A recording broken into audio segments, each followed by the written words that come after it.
So Hannah, can you walk us through how your work processes had to adapt in this fraud landscape and what sort of problems you had on the regular?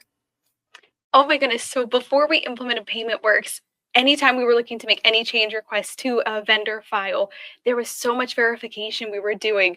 If we got an email from someone or from a company, we would try to go find a different and separate email on their website.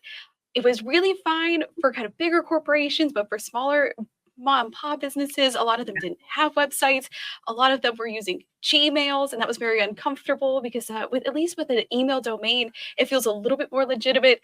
Whenever you're getting a Hotmail request or a Gmail request saying, "Hey, I want to change the banking details on this business record," that was really tough. So we were doing a lot of phone calls, a lot of emails, a lot of verifying, a lot of support tickets on people's websites. And so those were kind of our pre-payment work days where we were verifying the requests that we were being able to make. And they took so long to verify that, I mean, it would take maybe 3 to 5 business days if we were lucky. That was a quick turnaround to get something updated for a supplier.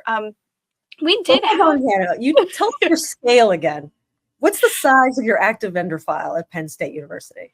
So we moved over 16,300. Currently, we have over 60,000. 0. Okay. Yes. So I want everybody to think about that in terms of what Hannah just talked about with the process.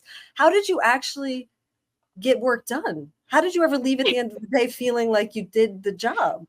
I was a sticky note queen. There was just so much tracking, and you're right. I just felt like a middle person, a liaison. And after 3 attempts, though, we would drop the request. We were like, we are so sorry, but I mean, if you can't get back to us, then sadly we can't be making these updates for you, and then that would lead to payment delays. So I mean, because the address wasn't updated, it was tough and it was challenging, and it was a lot of coordinating, and so thank goodness, like once we kind of got out of that system, we are in a situation now where we feel significantly more confident. But our old portal also wasn't the most helpful either. And I mean, it was a train wreck for kind of everyone involved. So it was just very time consuming, and it was a long, long process.